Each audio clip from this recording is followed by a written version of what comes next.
기도하겠습니다. 사랑과 은혜가 풍성하신 아버지 하나님, 오늘 또 수요 저녁 예배에 함께 모이게 하시고 하나님의 말씀을 듣게 하시니 감사합니다. 하나님 말씀을 통하여서 주님과 함께함을 나눌 수 있는 은혜가 있게 하여 주옵시고 이 은혜로 말미암아 매일매일의 삶을 살아갈 수 있는 거룩한 주의 백성의 모습이 되게 하여 주시옵소서. 사랑이 많으신 우리 구주 예수 그리스도 이름으로 기도드립니다. 아멘. 네, 오늘 또 주의 말씀을 삼아요 성전으로 나오신 성도 여러분들을 주의 이름으로 환영하고 사랑하고 축복합니다. 우리 주변 사람과 이렇게 인사했으면 좋겠습니다. 하나님이 함께 하십니다. 네, 성도 여러분, 오늘 하루를 어떻게 사셨습니까?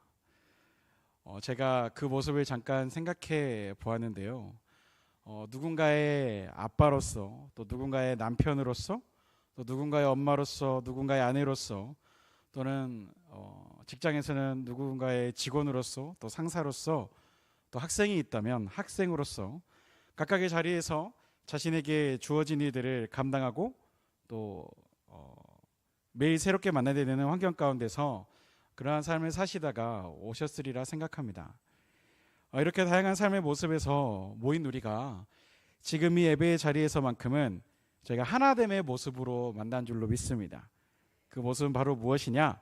하나님께서 함께 하신다라는 것입니다.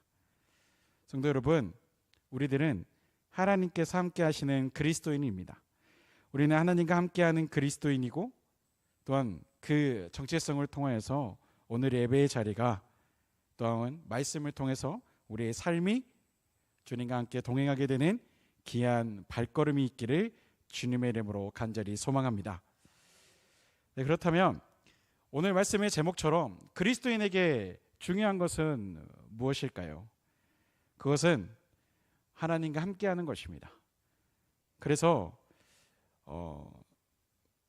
요한복음 15장 5절의 말씀에는 이렇게 나옵니다. 우리 함께 읽도록 하겠습니다. 나는 포도나무요 너희는 가지라. 그가 내 안에 내가 그 안에 거하면 사람이 열매를 많이 맺나니 나를 떠나서는 너희가 아무것도 할 수 없음이라. 아멘. 우리가 방금 함께 읽은 요한복음의 말씀에서는요, 주님께서 말씀하십니다. 나를 떠나서는 너희가 아무것도 할 수 없으리라. 이렇게 예수님은 말씀하고 계십니다. 그러니까 나와 함께 있어야 된다라고 하는 거예요. 그러니까 주님은 권면이 아닙니다.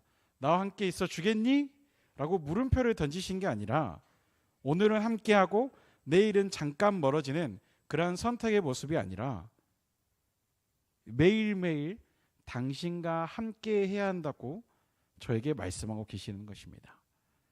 성도 여러분, 하나님과 함께 해야 되는 것은요, 저희가 일반적인 도덕적으로 윤리적으로 지켜야 되는 그런 행실이 아닙니다. 이것은 하나님의 백성된 자로서 지켜야 되는 당연한 도리이며 매일의 삶에서 순종해야 하는 하나님의 명령이라는 것입니다. 즉 그리스도인에게 가장 중요한 것은 무엇입니까? 하나님과 함께하는 것입니다. 이러한 우리에게 오늘의 말씀 출애굽기는 하나님과 함께하는 자가 받게 되는 은혜와 그리고 그 삶에서 어떻게 하나님과 동행하고 함께해야 하는지를 보여주고 있습니다. 오늘 이 말씀의 배경을 잠깐 보도록 하겠습니다. 하나님은 이스라엘 백성들의 고통의 소리를 들으시고 보시고 알고 계셨습니다. 그리고 그 땅에서 건지셔서 이제 하나님께서 약속하신 그 가나안 땅으로의 여정을 인도하여 내십니다. 이러한 하나님의 인도하심의 여정 가운데 지금 이스라엘 백성들은 광야 끝 에담에서 지금 장막을 치고 있습니다. 이곳 가운데서 하나님은 이스라엘 백성들을 다음과 같은 모습으로 인도하시고 함께 하시는데요, 우리 21절과 22절의 말씀을 함께 읽겠습니다. 여호와께서 그들 앞에서 가시며 낮에는 구름 기둥으로 그들의 길을 인도하시고 밤에는 불기둥을 그들에게 비추사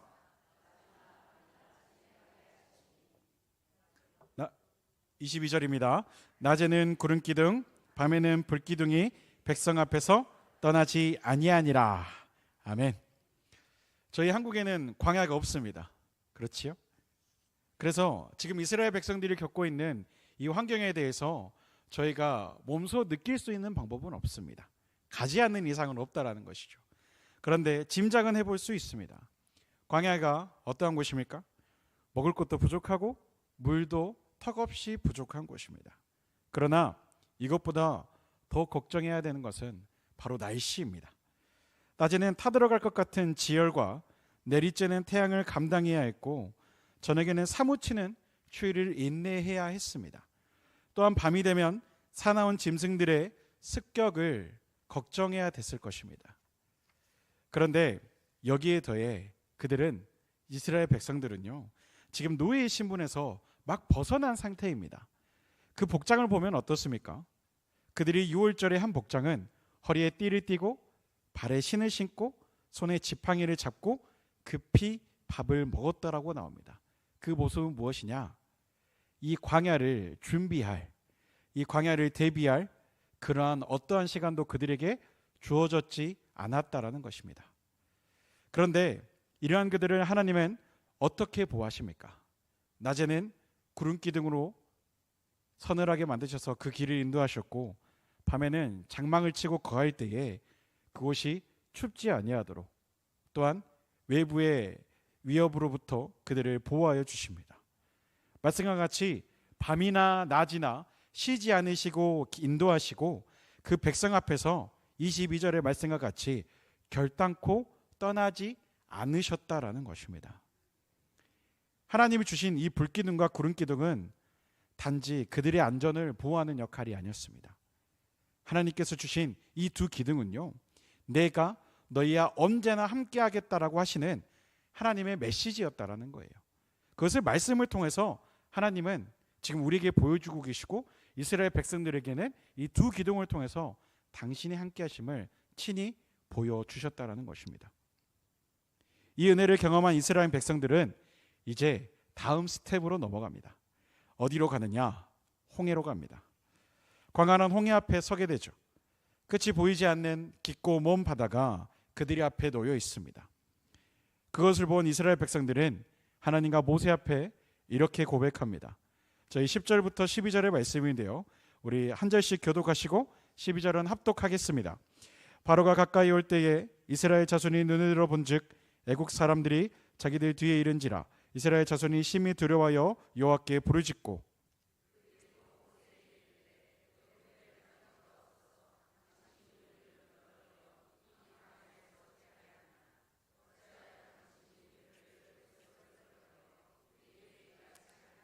함께 읽겠습니다.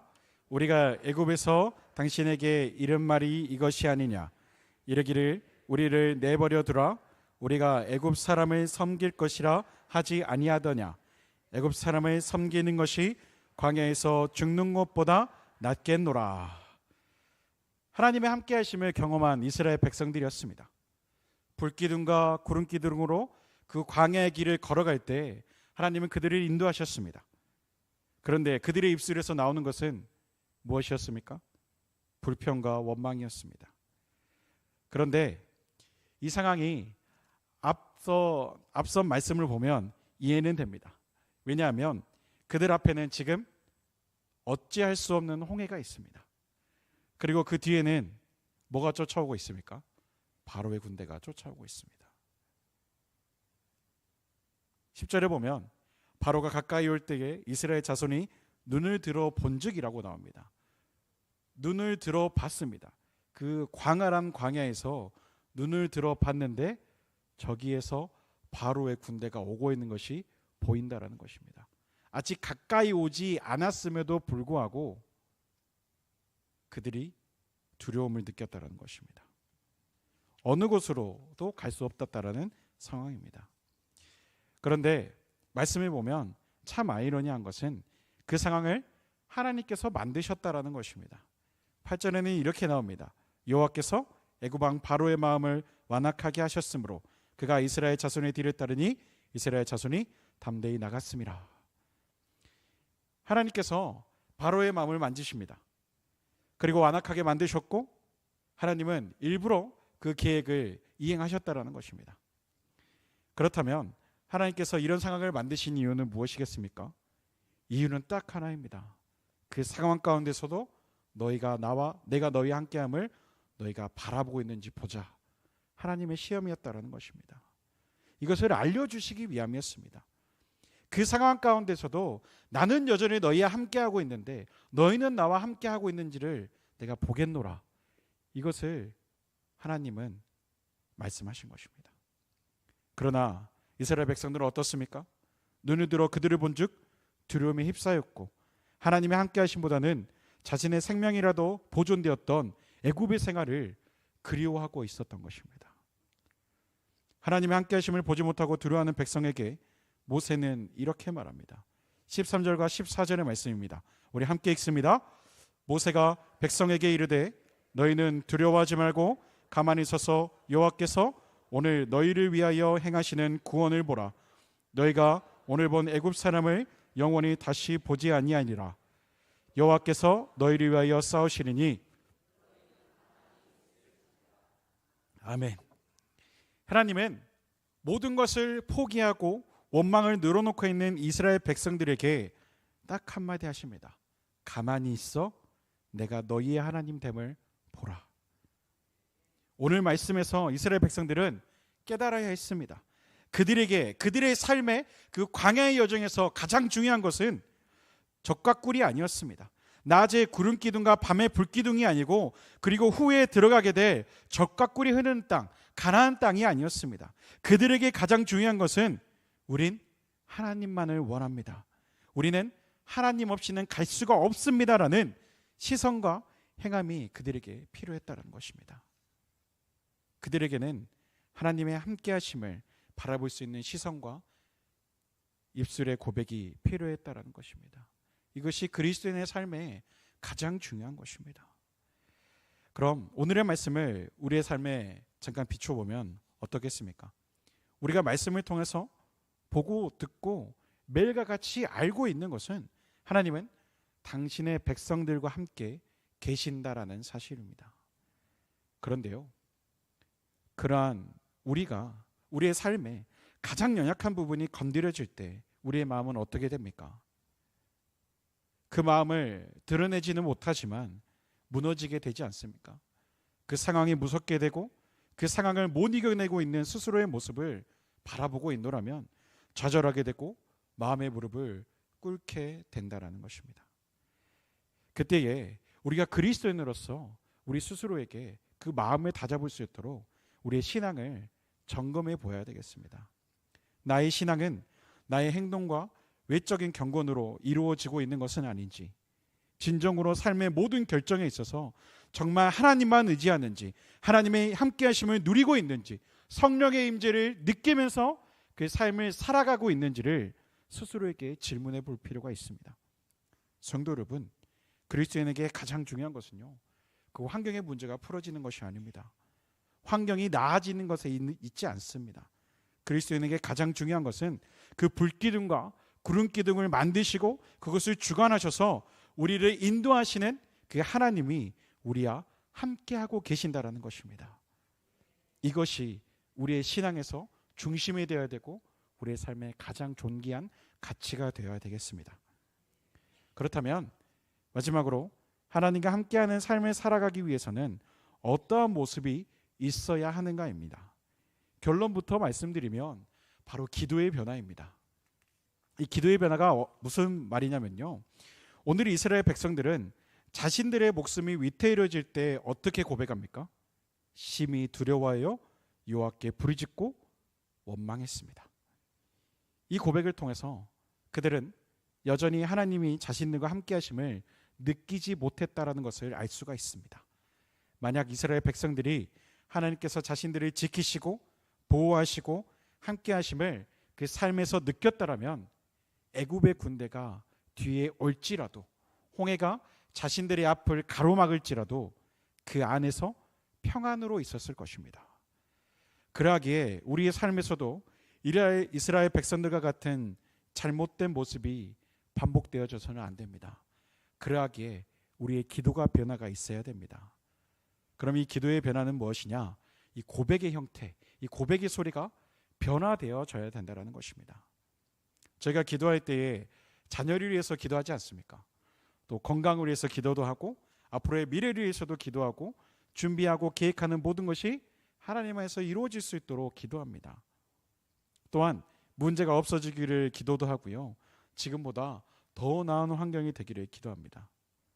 그럴 때에 우리의 마음 가운데 뭐가 있어야 되겠습니까? 하나님을 의지하는 마음이 있어야 됩니다. 하나님이 우리 함께하고 계신다라는 그 믿음이 있어야 된다는 것입니다. 그런데 실상은 그 모습이 조금은 부족하다는 것입니다. 또한 이러한 상황 가운데에서 가장 많이 드러나게 되는 것은 내 스스로 안에 있는 자아의 모습입니다. 마틴 로이드 존스 목사님의 설교 중에 이러한 내용이 있습니다. 그리스도인의 마지막 싸움에는 늘 자신이 있다라는 것입니다. 하나님만 의지하고 믿고 사는 줄 알았던 내 삶에서 인지 못했던 내 스스로가 어느샌가 우상이 되어져 버리고 만다라는 것입니다. 우리는 믿는다고 고백해놓고 하나님의 함께하심을 믿겠노라고 고백해놓고 다시 또 머리로 계산하고 또 걱정하고 두려워하고 그 모든 상황을 내가 해결해 보고자 내 힘을 붙든다는 것입니다. 그렇지만 그럼에도 불구하고 우리가 이렇게 불완전한 마음으로도 하나님께 계속해서 나와 함께하여 주시옵소서라고 주님 저와 함께하심을 믿습니다라고 고백할 수 있는 것은요, 어설프고 작은 이 사랑조차 붙들어 매시고 그 마음 가운데 받으시는 하나님의 단단하고 강인한 사랑이 있기 때문입니다. 그 하나님이 우리와 함께 하시고 우리를 붙들고 계십니다. 우리와 함께 하시는 하나님은 어떤 분이십니까? 두려움을 소망으로 바꾸시는 분이십니다. 이사야 41장 10절의 말씀인데요, 저희 함께 읽겠습니다. 두려워하지 말라, 내가 너와 함께함이라. 놀라지 말라, 나는 내 하나님이 됨이라. 내가 너를 굳세게 하리라. 참으로 너를 도와주리라. 참으로 나의 의로운 오른손으로 너를 붙들리라. 아멘. 아멘. 조금 더 크게 하셔도 됩니다. 아멘. 네. 주님을 붙드십시오. 사랑하는 성도 여러분, 우리 마음 가운데 환경을 바라볼 때 두려움이 있으십니까? 혹 그 두려움이 커지고 계시다면 자녀를 생각할 때에 걱정하는 마음이 풍선처럼 부풀어 오르고 계시다면, 건강에 걱정이 내 발목을 붙잡고 두려워하게 있다면 그 생각을 이제는 전환해야 되겠습니다. 우리가 연약하고 부족해서 두려움이 막 커질 수 있습니다. 하지만 하나님의 함께하심이 자신의 삶에 있음을 믿는 자에게는 하나님은 그 두려움을 뒤집으셔서 소망으로 채우신다라는 것입니다. 이러한 기도를 하는 자의 모습은요, 두려움이 아닌 소망으로 바뀌어지게 된다는 것입니다. 물론 그 기도를 하는 과정 가운데 내 상황이 자꾸만 떠오를 수도 있습니다. 또한 마음의 찔림을 받아 나의 죄를 떠올리는 과정도 있습니다. 하지만 저희가 바라보아야 할 것은 그것이 아닙니다.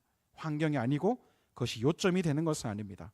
기도는 내가 듣는 것이 아니라 하나님께서 듣고 계시는 것입니다. 내가 어떠한 사람인지, 어떻게 달라져야 되는지, 내 자존감, 내 모습, 내 상처, 내 가정의 환경을 생각하는 것이 아니라 하나님이 어떠한 분인지를 생각하는 것이 우선순위가 되어야 될 줄로 믿습니다.